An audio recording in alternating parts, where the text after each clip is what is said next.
sa Bible, meron pangako ang Panginoong Hesus na siya ay babalik. So, inaabang ito ng lahat ng mga Kristiyanos. Sumulat dito yung mga apostol. Talagang hinintay na maraming mga church fathers natin, ng mga sinuunang Kristiyano, yung muli pagbabalik ng Panginoong Hesus. So, ngayon, bilyon-bilyon ng mga Kristiyano naghihintay. Ang tanong is kung kailan to. So, paano kung ito, na dumating na pala si Jesus, no? Okay, kasi maraming mga nagki-claim na sila daw si Jesus, no? So, kapatid, no, iisa-isahin natin itong mga nagpapanggap na ilan na sila daw si Kristo.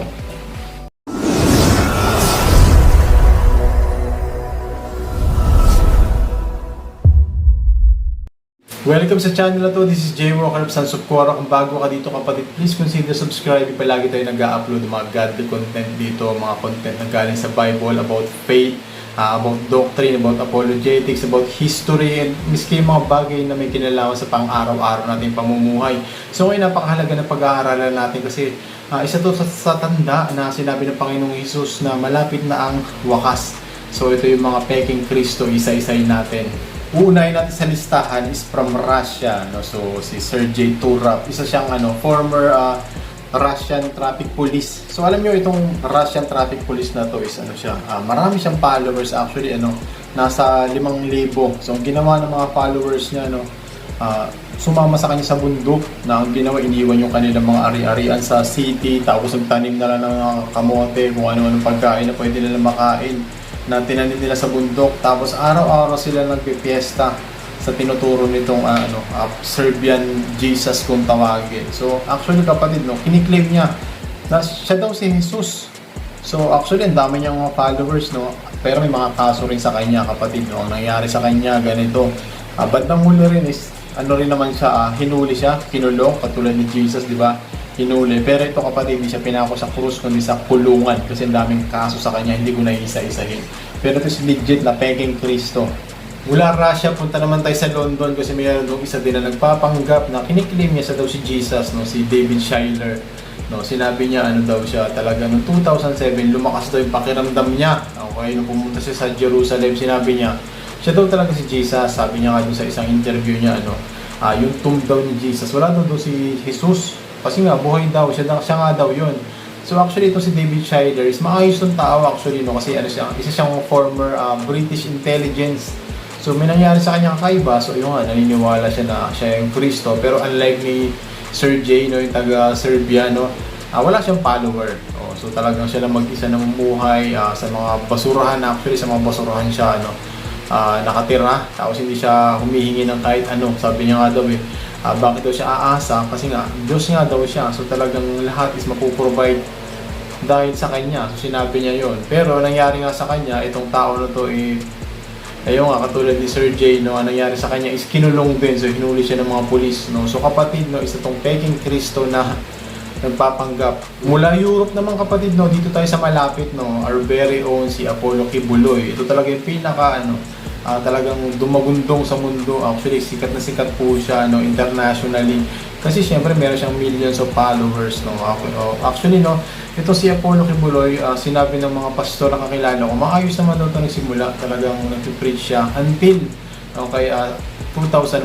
Si Apollo Kibuloy, in-interview siya. Talaga may video actually, kiniklaim niya, sabi niya ganito, April 13, 2005, sabi bababa daw si Jesus, sabi sa Davao daw. So yun actually doon palang contradicting the Bible lang kasi yung second coming talaga ng Lord sa Mount of Olives siya bababa. Pero sabi ni Kibuloy, may date siya, di ba? So 2005, April 13, bababa si Jesus sa Davao. So ngayon ang dami nag-abang dito mga kapatid, mga membro niya talagang inabangan. Siyempre, sino ba naman hindi mag-aabang sa muling pagbabalik ng Panginoon? Tapos nung walang bumabang Jesus, wala sila nakitang Jesus, sinabi niya ganito, yun, claim niya na, sabi niya, bumaba si Jesus sa katauhan ko. So ayun kiniklaim niya, siya daw yung huling pipirma para daw maligtas tayo. Sabi niya, kung hindi tayo dadaan sa kanya, hindi tayo maliligtas. So kapatid, napakalaking kabulaanan nito. So kapatid, gusto ko sabihin sa inyo ito, real talk po tayo, pasintabi kung may followers man itong tatlo na to dito sa mga nanonood, pero peking Kristo po ang tatlong ito. Pinakamalagang bahagi ng message ko kaya ako itong ginawa. Actually, nung una, natatawa ako dito. For sure, natawa rin kayo nung nakita niyo may mga ganito. Nakiklaim na sila daw yung Jesus. Siyempre, nakakatawa. Pero alam nyo, habang lumalalim yung pinag-aaralan ko to, iniisip ko, no, parang yung pagtawa ko is napalitan ng ng kaba, saka anong tawag dito, urgency. Bakit ka mo kapatid, no? Nasa huling araw na tayo. Gusto ko sabihin po sa inyo yung mga nangyayari na to is isa to sa tanda, sa pinakamalaking tanda na sinabi ng Panginoong Hesus sa Mateo 24, no? Sa huling araw, maraming lalabas at magsasabi na sila ang Kristo. So kapatid, ito na yun, no? Mukhang nakakatawa lang, pero kapatid, gusto ko sabihin sa inyo sana, palitan nyo yung nararamdaman nyo na yan, imbis na matawa kayo, talagang magkaroon din kayo ng urgency na ihayag yung gospel. Tandaan po ninyo, hindi pabuti ng pabuti ang mundo, okay, as far as the Bible is concerned. Pasama ng pasama, palala ng palala. So kapatid, ito na yung mga tanda. So kung ikaw Christian ka, gusto ko sana sabihin sa'yo, encourage ka na, bilisan natin ang paghahayag ng gospel, samantalahin natin yung panahon na kung saan hindi pa illegal.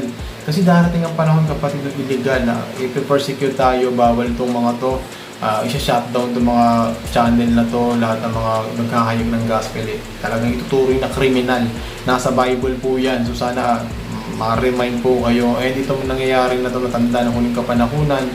Kung meron kong kakilala hindi pa nakatanggap kay Kristo, kapatid, huwag ka nang mahiya, So, Christian ka man, nahihiya ka, mag-share, kapatid, gamitin mo yung platform, social media, samantalahin natin na pinanganak tayo sa era na to, na kung saan makakapag-share ka ng gospel sa milyon-milyon sa buong mundo sa pamamagitan ng social media. So, kapatid, gusto ko lang sabihin sa inyo, nasa huling araw na tayo, take time, okay, mag-pray ka, kalakasin mong spirito mo, mag-pray ka, pag-pray mo lahat, mga kapatiran natin.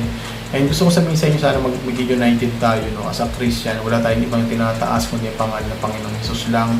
So, actually, hindi naman tayo dapat mabigla sa mga bagay na to. Actually, dapat nga, lalo tayong matuwa na alam natin na nangyayari yung mga sinabi ng Panginoong Hesus. So, kapatid, nasa huling araw na tayo. And congratulations, inalaw ng Lord na ipanganak ka sa time na to. Sinabi nga, yung mga sundalo daw na alam ng Lord na magigiting is pinapadala niya sa time na kung saan matindi yung gera. So kapatid, ngayon, nasa training pa lang tayo, wala pang nangyayaring hulihan, wala pang nangyayaring tatakan, hindi pa ginagawa yung third temple, okay? So wala pang antichrist na lumilitaw, pero kapatid, meron kang time, meron kang resources, meron kang freedom, meron kang kalayaan para ihayag yung gospel.